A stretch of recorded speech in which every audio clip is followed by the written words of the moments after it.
दोस्तों इन्वेस्टमेंट में अच्छा ग्रोथ पाने के लिए और सस्टेनेबल अर्निंग के लिए किन चीजों का सबसे ज्यादा महत्व है? दोस्तों वेल्थ इन्वेस्टमेंट के लिए एक आपका इंपॉर्टेंट एस्पेक्ट है कि आप किस कंट्री में पैसा लगा रहे हो। दोस्तों कोई भी कंट्री में पैसा लगा दिया और पैसा बनेगा ऐसा होगा नहीं। कंट्री इंपॉर्टेंट है तो कंट्री के साथ दोस्तों इंपॉर्टेंट है सेक्टर। दोस्तों किस सेक्टर में हमने पैसा लगाया है। अगेन कोई भी सेक्टर में पैसा लगा दिया और हम माने पैसा बढ़ेगा ऐसा होगा नहीं। इसी के साथ जो तीसरा पैरामीटर इंपॉर्टेंट है दैट इज वैल्यूएशन। दोस्तों कोई भी दाम में मैंने शेयर खरीद लिए और मैं उम्मीद करूं वेल्थ इन्वेस्टमेंट है ऐसा होगा नहीं। तो ये तीनों चीज अगर इंपॉर्टेंट है तो इन तीनों चीजों को समझने के लिए हम क्या कर सकते हैं। दोस्तों कंट्री समझने के लिए एनालिसिस, स्पेशल एनालिसिस बड़ा फेमस है, PESTLE। आज दोस्तों हम समझेंगे स्पेशल एनालिसिस को किस प्रकार से हम अपने इन्वेस्टिंग में उपयोग करें। स्पेशल एनालिसिस यूज होता है दोस्तों कंट्री सिलेक्शन के लिए। उसके साथ दोस्तों सेक्टर एनालिसिस के लिए जो इंपॉर्टेंट है पोर्टर्स 5 फोर्सेस, ये ऑलरेडी हमने प्रीवियस वीडियो में दोस्तों सीख लिया है। तो अगर आप लोगों ने दोस्तों पोर्टर एनालिसिस मिस कर दिया है तो लिंक ऊपर दी गई है, उस लिंक के जरिए दोस्तों पोर्टर एनालिसिस कैसे किया जाए अच्छे सेक्टर पाने के लिए ये जरूर दोस्तों देखिएगा। Third point valuations. दोस्तों वैल्यूएशंस पे कैसे मैं कंपनीज खरीदूं ये जानने के लिए दोस्तों फेयर वैल्यू या दोस्तों इंट्रिंसिक वैल्यू बड़ा कार्यरत चीज है। दोस्तों ये तीनों चीजों को अगर हम कंबाइन करते हैं दोस्तों वेल्थ का जो रास्ता है ये सरल रहता है, रिस्क फ्री रहता है, ग्रोथ अच्छा मिलता है, सस्टेनेबल मिलता है। आज दोस्तों हम लोग स्पेशल एनालिसिस जानेंगे। सो बिफोर वी बिगिन, अगर आपने चैनल सब्सक्राइब नहीं किया है दोस्तों चैनल सब्सक्राइब कर दीजिएगा ताकि ऐसे इंपॉर्टेंट अपडेट मिस ना हो जाए। So friend, special stand for P for political analysis, E for environmental analysis, S for socio-cultural analysis, T for technological aspects, LE stands for legal and environmental issues. So इन 6 चीजों को जब हम analyse करते हैं, mix करते हैं तो बनता है आपका स्पेशल एनालिसिस और आपको पता चलता है कि आप जो कंट्री में निवेश कर रहे हो उसको कितना रेटिंग दोस्तों आप दे सकते हो।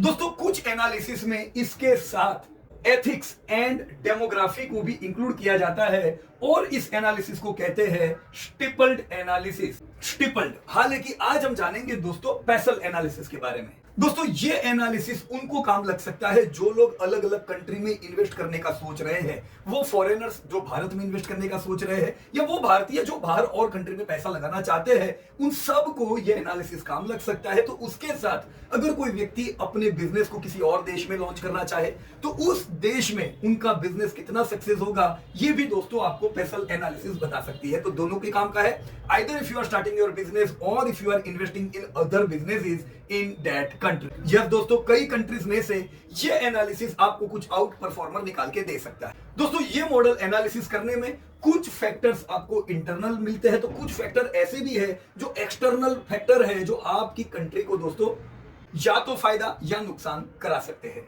जी हाँ दोस्तों, कोई भी कंट्री में जब हम निवेश करें तब अगर हम इन चीजों का ख्याल रखें तो दोस्तों हमारा इन्वेस्टमेंट आसान हो सकता है और हमें अपॉर्चुनिटीज और चैलेंजेस दोनों पता रह सकते हैं। आइए दोस्तों हम एक एक करके सारे 6 जो अलग अलग पैरामीटर्स है उनको इंडिविजुअली देखें। सबसे पहले फैक्टर से मैं शुरू करता हूं and that is political factor. How does this effect to your company. दोस्तों अलग अलग देश में अलग अलग प्रकार का पॉलिटिकल स्ट्रक्चर हो सकता है।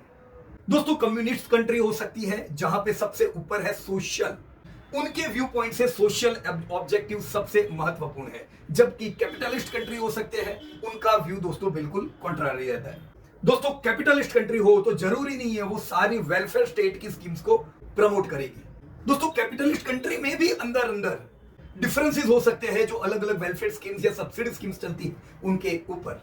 दोस्तों कुछ कंट्रीज डेमोक्रेटिक होती है तो कुछ कंट्री में राजाशाही चलती है। दोस्तों एज ए इन्वेस्टर हमें क्या चाहिए उस कंट्री में जो आपके इन्वेस्टमेंट को बढ़ा सकता है, रेजिस्टेंस कम लाके ग्रोथ अच्छा देके। एक तो दोस्तों इन्वेस्टर्स देखते हैं stability in legalization and policy framework. दोस्तों लीगल और पॉलिसी में स्टेबिलिटी चाहिए, उसके साथ दोस्तों मिनिमल करप्शन हो, ब्यूरोक्रेसी प्रॉपर हो, दोस्तों communal tension and violence tension दोस्तों कम हो, मैक्सिमम फ्रीडम ऑफ प्रेस हो, ease of doing business high हो और क्विक टर्न अराउंड टाइम हो। दोस्तों ये सब फैक्टर अगर प्रॉपर रहते हैं तो बिजनेसेस अच्छे फुलफिल सकते हैं। दोस्तों ईज ऑफ डूइंग बिजनेस में जैसे आप जानते ही हो कि इंडिया का रैंकिंग बिल्कुल बुरा था, 142 नंबर था हमारा 2014 में। हम इंप्रूव करके दोस्तों अभी 63 नंबर पे आए थे 2019 पे। So yes, day by day ease of doing businesses का रैंकिंग दोस्तों इंप्रूव होता जा रहा है।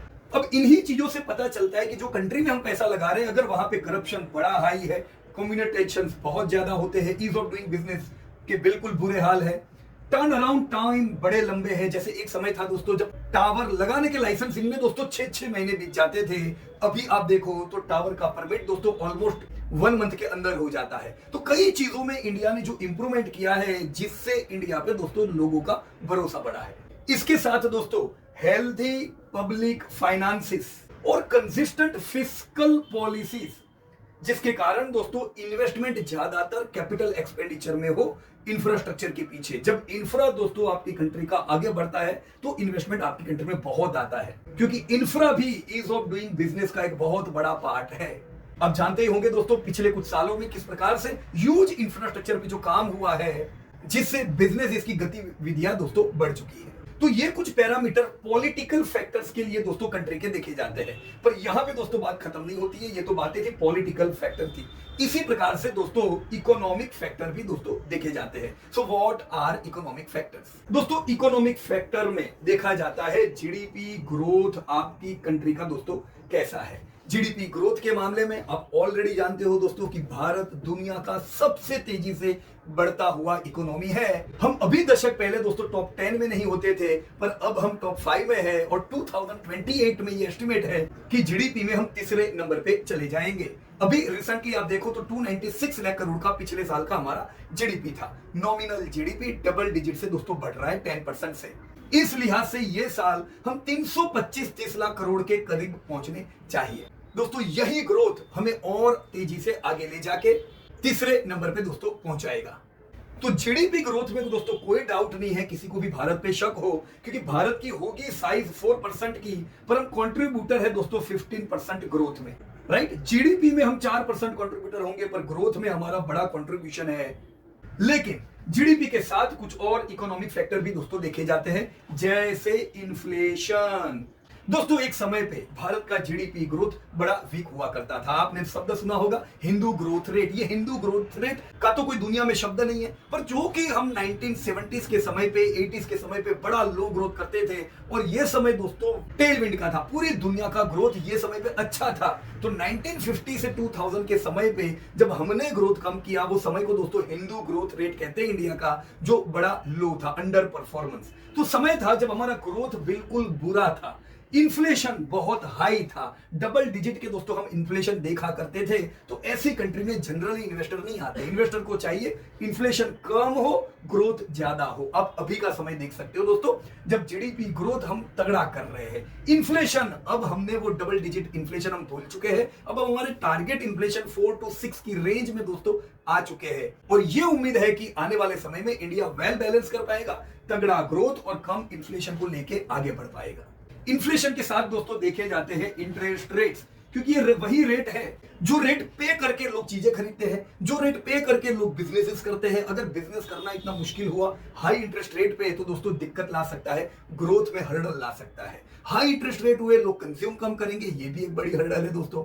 सो इंटरेस्ट रेट पिछले दशक में आपने देखा होगा ऑलरेडी दोस्तों डबल डिजिट ग्रोथ से अब सिंगल डिजिट में आ चुके हैं, और इंटरेस्ट रेट पिछले 2 साल में बढ़े थे 2.5% due to high inflation world wide, पर वापस से अब आने वाले दशक में दोस्तों हम इंटरेस्ट रेट को और कंफर्टेबल होता हुआ देखेंगे। पर यहीं पे दोस्तों भारत की गिनती जिनके साथ होती है वो इमर्जिंग इकोनॉमीज। कोविड के बाद जब युद्ध का समय आया, इमर्जिंग कंट्रीज के चैलेंजेस बड़े हाई रहे दोस्तों, बड़ा हाई इन्फ्लेशन उनके वहां पे रहा, हाई इंटरेस्ट रेट रहे दोस्तों, जिसके कारण उनको एक्सटर्नल फंडिंग की दोस्तों जरूरत पड़ी। भारत के लिए गर्व की बात है कि ये बुरे समय में भी हमको इन्फ्लेशन और इंटरेस्ट रेट ने इतना नहीं मारा कि हमें एक्सटर्नल फंडिंग की दोस्तों जरूरत पड़े। इनफैक्ट भारत और स्ट्रॉन्ग होके खड़ा हुआ। दोस्तों इंटरेस्ट रेट के साथ देखा जाता है इंपोर्ट एंड एक्सपोर्ट। दोस्तों अगर हम हमारी इकोनॉमी में सिर्फ और सिर्फ इंपोर्ट करते रहे, एक्सपोर्ट पे अगर हमारा ध्यान न हो तो दोस्तों क्या होगा? तो उस केस में दोस्तों रुपी और डेप्रिशिएट होता जाएगा और इकोनॉमी हमारी वीक रहेगी, हम डिपेंड रहेंगे दूसरे देशों के ऊपर।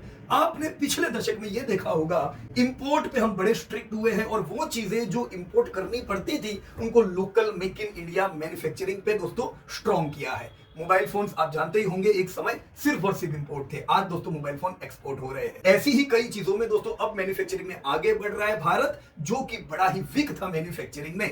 दोस्तों एक्सपोर्ट में अगर बात करते हैं तो एक्सपोर्ट तो हम सिर्फ ज्यादातर सर्विस की करते हैं। सर्विस में गवर्नमेंट का बहुत इन्वॉल्वमेंट होता नहीं था, तो सर्विस बहुत बड़ा आगे बढ़ा। अगर यहां पे भी हो सकता है गवर्नमेंट का इन्वॉल्वमेंट होता तो हम सर्विस में भी वीक रहते, पर अब तक भारत को नाम दिलाया है दोस्तों सर्विस एक्सपोर्ट ने। यस, टेक्नोलॉजी में हम बड़े स्ट्रॉन्ग है दोस्तों। नॉर्मल मैन्युफैक्चरिंग प्रोडक्ट मैन्युफैक्चर वहां पे आगे बढ़ती है जहां पे इंफ्रा अच्छा हो, उसके साथ बहुत बड़ा पॉपुलेशन हो, तो सस्ते लेबर मिले, बहुत ज्यादा दिमाग लगाने की जरूर नहीं है लेबर्स को, तो अनस्किल्ड लेबर ज्यादा होंगे तो भी मैन्युफैक्चरिंग आगे बढ़ेगा। पर हाईटेक मैन्युफैक्चरिंग और सर्विस एक्सपोर्ट में स्किल्ड लेबर चाहिए, जो भारत के पास है दोस्तों। भारत स्किल्ड है, इसीलिए हम सर्विस का एक्सपोर्ट कर रहे हैं। अब यही स्किल्ड लेबर दोस्तों मैन्युफैक्चरिंग को बढ़ाने में हमें काम लगेंगे।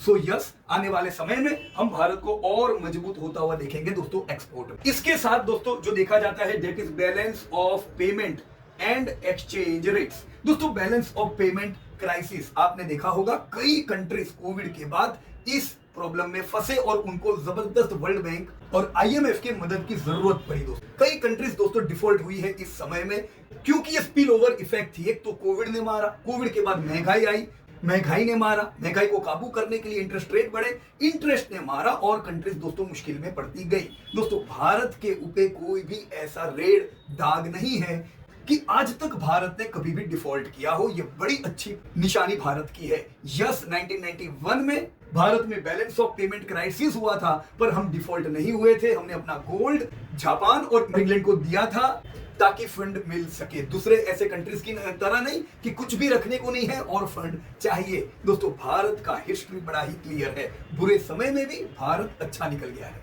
और एक्सचेंज रेट्स दोस्तों, एक्सचेंज रेट अगर जीडीपी ग्रोथ बढ़िया रहा, इन्फ्लेशन अगर लो रहा, हम एक्सपोर्ट में अच्छा कर पाए तो ऑलरेडी एक्सचेंज रेट आने वाले समय में स्टेबल रह सकते हैं। ये भी रिसेंटली आप लोगों ने देखा होगा कि डॉलर के सामने रुपया और वीक हुआ है, पर डॉलर ओवरऑल वर्ल्ड में स्ट्रांग हुआ है और दूसरे जो कंट्रीज है वो भारत के रुपए के सामने, कहने का मतलब यह है कि दूसरे कंट्रीज की जो करेंसीज है वो बहुत ज्यादा वीक हुई। इन मुश्किल के समय में भारत की भी करेंसी वीक हुई पर उनसे स्ट्रांग रही।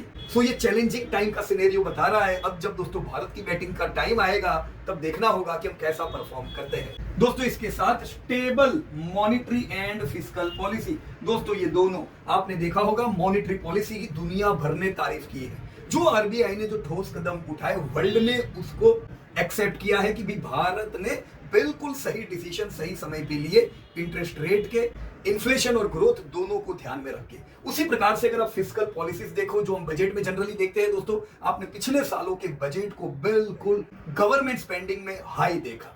दोस्तों जब गवर्नमेंट रेवेन्यू एक्सपेंडिचर के पीछे 1 रुपया खर्चती है तो 30-40 पैसा उसका रिटर्न आता है, पर जब कैपिटल एक्सपेंडिचर यानी डैम्स बनाने में, रोड बनाने में, ब्रिजेस बनाने में खर्चती है तो 1 रुपया खर्चने पे 4 रुपया स्पिल ओवर इफेक्ट के साथ दोस्तों वापस आता है। तो यही हमने पिछले सालों में देखा, कैपिटल एक्सपेंडिचर पे जोर काफी रखा गया। इसके साथ दोस्तों वो कंट्री जहां पे वेल डेवलप्ड फाइनेंशियल मार्केट हो, अब भारत के फाइनेंशियल मार्केट आप जानते हो दोस्तों प्रीमियम में चल रहे हैं। दोस्तों कुछ ही कंट्रीज ऐसे हैं दुनिया में जिनके फाइनेंशियल मार्केट, अपना मार्केट कैप दोस्तों जीडीपी से प्रीमियम चलता हो। यूएस उसका उदाहरण है। दोस्तों चाइना का भी मार्केट कैप जीडीपी से प्रीमियम में नहीं चल रहा है, पर इंडिया का मार्केट कैप जीडीपी से भी प्रीमियम में चल रहा है, ये ट्रस्ट बताता है। इसके साथ टैक्सेशन, दोस्तों टैक्सेशन में आपने पिछले सालों में देखा किस प्रकार से मल्टीपल टैक्सेस को एक करके जीएसटी का रूप दिया और जीएसटी किस प्रकार से दोस्तों सफल हुआ। साल दर साल दोस्तों वो अनऑर्गेनाइज मार्केट को ऑर्गेनाइज करने में दोस्तों सफल होता जा रहा है। उसके साथ दोस्तों कॉर्पोरेट के जो टैक्स कट किए, this was also a big shot.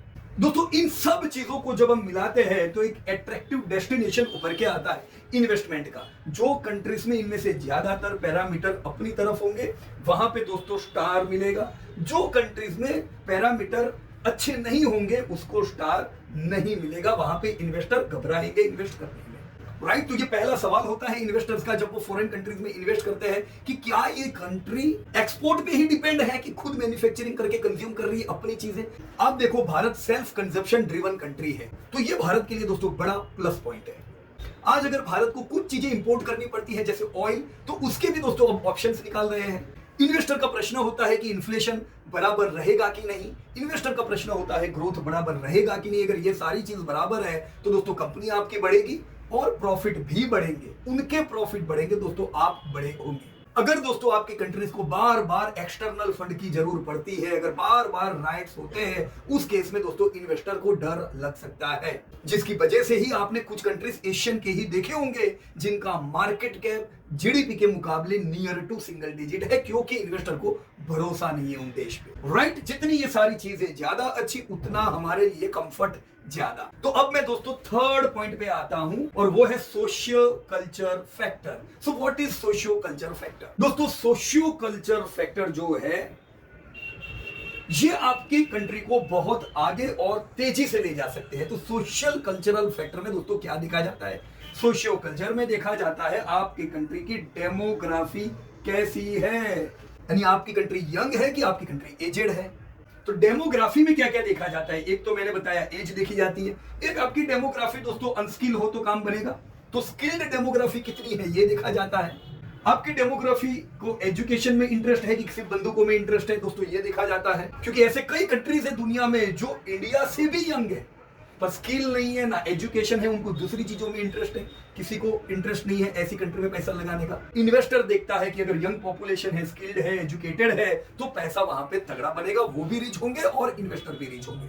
दोस्तों हेल्थ देखी जाती है डेमोग्राफी की कि भी अनहेल्दी पॉपुलेशन तो नहीं है। आपने देखा होगा दोस्तों पिछले दशक में पानी जन्य बीमारियां बिल्कुल कम हो गई है। जैसे 10 साल पहले पानी जन्य बीमारी की बहुत बातें होती थी, पर स्वच्छ जल अभियान, स्वच्छ भारत अभियान जो चला उसने दोस्तों इन बीमारियों के ग्राफ को बिल्कुल नीचे कर दिया है। तो ऐसे जब प्रोग्राम आते हैं जो हेल्थ को इंप्रूव करे तो बहुत बढ़िया बात हो जाती है। हेल्थ के साथ दोस्तों सोशल वैल्यूज की बातें और लाइफस्टाइल, इन सारी चीजों को मिला के दोस्तों बनता है डेमोग्राफी।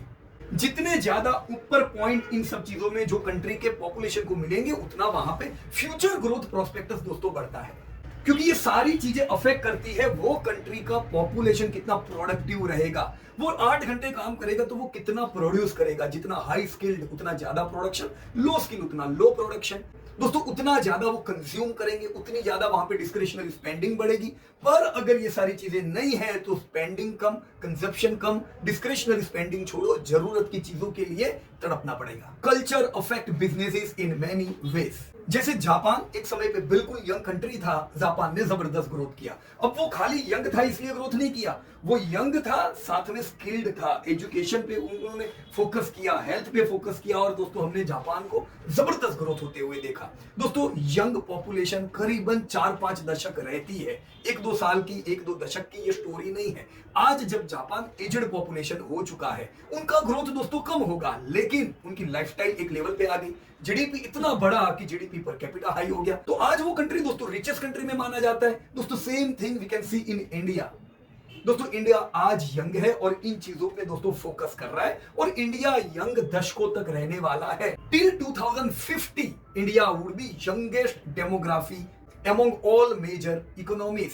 तो जितनी ज्यादा यंग पॉपुलेशन दोस्तों आपकी कंट्री में हो उतने बहुत से स्पिल ओवर इफेक्ट अलग अलग बिजनेसेस को आते हैं, और एजड पॉपुलेशन हो तो दोस्तों काफी कंजप्शन दोस्तों वहां पे लो हो जाता है। अब जब इंडिया यंग है तो दोस्तों आप जानते हो इंडिया में बहुत से इंडस्ट्रीज को इसका फायदा होने वाला है। यही यंग पॉपुलेशन को अर्बनाइजेशन चाहिए होगा, अर्बन में जाएंगे जॉब के लिए, एक अर्बनाइजेशन का एक मेगा ट्रेंड चलेगा जो बहुत इंडस्ट्रीज को दोस्तों लाभ करेगा।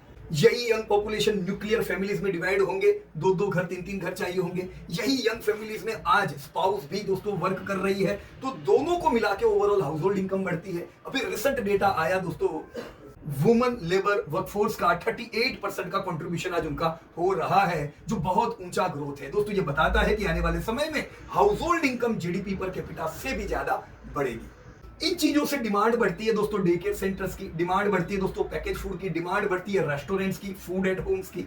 इसका नेगेटिव भी है दोस्तों, हाई प्रेशर हाई टेंशन की वजह से डायबिटीज शुगर हाइपरटेंशन जैसी बीमारियां भी आती है, तो हॉस्पिटल्स को भी नेगेटिव है पर टर्नओवर मिलता है। इसके साथ दोस्तों ये भी देखना है कि कॉम्पिटिटिव प्रेशर के कारण दोस्तों बीमारियां भी आती है, तो इन बीमारियों को भी ध्यान में रखना होगा, डायबिटीज शुगर हाइपरटेंशन जैसी दोस्तों। पर ये सारे पैरामीटर उन बिजनेसेस के लिए अच्छे हैं जो उन कंट्री में या तो बिजनेस करने जा रहे हैं या उस देश में दोस्तों इन्वेस्ट करने को आ रहे हैं, क्योंकि ऐसे देश में जो इन्वेस्ट करेगा दोस्तों ग्रोथ उनको तगड़ा मिलना है।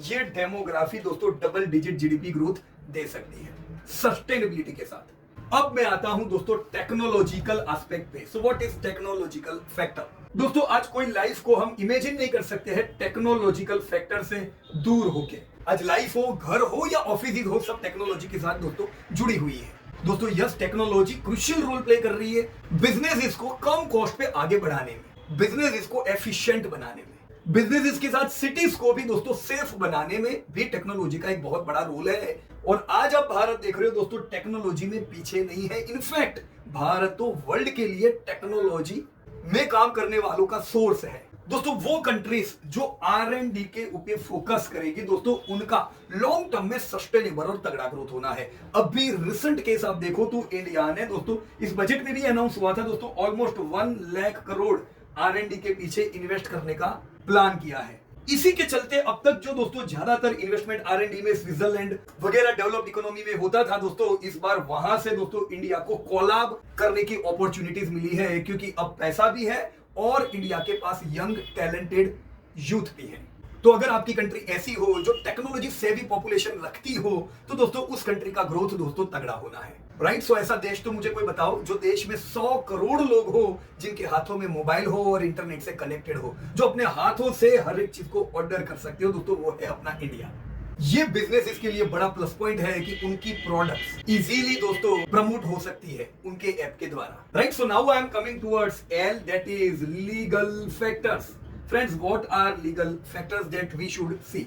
दोस्तों कंट्री का लीगल आर्किटेक्चर और कंट्री के लीगल सिस्टम की एबिलिटी जो अपने बिजनेस को सपोर्ट कर सके, आगे ले जा सके, ऐसी कंट्री पे दोस्तों नजर रहती है। अगर वो कंट्री दोस्तों अपने बिजनेस हाउसेस जो होते हैं बड़े बड़े, उनको रोज खड़े होकर अगर उनको सिर्फ गालियां देती रहे तो दोस्तों क्या कोई एक्सटर्नल कंट्री अपने कंट्री पे भरोसा रख सकता है? दोस्तों आफ्टर ऑल टैक्स ज्यादा यहीं से आएगा, आफ्टर ऑल एम्प्लॉयमेंट यही क्रिएट करेंगे, गवर्नमेंट एम्प्लॉयमेंट क्रिएट नहीं करेगा। दोस्तों जो एम्प्लॉयमेंट क्रिएटर है, जो टैक्स गिवर है, उनको रोज सुबह उठ के अगर गालियां पड़ेगी, रोज उनको फंसाने के प्रयत्न होंगे, तो ऐसे केस में दोस्तों निराशा आती है एक्सटर्नली। दोस्तों अगर कंट्री में लीगल सिस्टम प्रॉपर हो तो बिजनेसेस को और इन्वेस्टर्स को दोनों को कॉन्फिडेंस आता है। दोस्तों जो बीच में वोडाफोन के साथ हुआ रेट्रोस्पेक्टिव टैक्सेशन में, या फिर दोस्तों जो कई लाइसेंसेस कैंसिल किए गए थे कौभांड की वजह से, टेलीकॉम के, माइनिंग के, जब ऐसे इश्यूज बाहर आते हैं दोस्तों तो वो कॉन्फिडेंस तोड़ते हैं इन्वेस्टर का। पर जब आपकी कंट्री में सारा प्रोसेस वेल ऑर्गेनाइज हो, टेंडरिंग से चले, ऐसे केस में दोस्तों भरोसा बढ़ता है बिजनेस का। सो फ्रेंड्स, अगर आपकी कंट्री में ट्रांसपेरेंसी है, लीगल फैक्टर स्ट्रांग है, yes investors are keen to invest. And now, last but not least, this is environmental factor. So what are environmental factors that play pivotal role? दोस्तों country जितना develop होती जाती है उतने वहां पे मैन्युफैक्चरिंग प्लांट्स भी लगते हैं और एटमॉस्फेयर को खराब भी करते हैं। दोस्तों आज जो कंट्रीज बहुत चिल्ला रहे हैं पॉल्यूशन के ऊपर, ये वही कंट्रीज है जिन्होंने एक जमाने में डेवलप होने के लिए बहुत एटमॉस्फेयर को हार्म किया। अब वो डेवलप कंट्री को कह रहे हैं भाई तुम ये ना करो। पर फिर भी दोस्तों जो कंट्री समझती है कि यस हम डेवलप भी होंगे, हम मैन्युफैक्चरिंग करेंगे पर एनवायरनमेंट को ध्यान में रख के, ऐसी कंट्रीज को दोस्तों प्लस मार्क मिलता है। सो कंट्रीज जितनी अवेयर हो एनवायरमेंटल इश्यूज पे और पॉलिसी प्रॉपर हो एनवायरमेंट के लिए, relating to pollution control, relating to waste disposal, mining के लिए या नेचुरल फ्लोरा बचाने के लिए, दोस्तों दैट्स ग्रेट।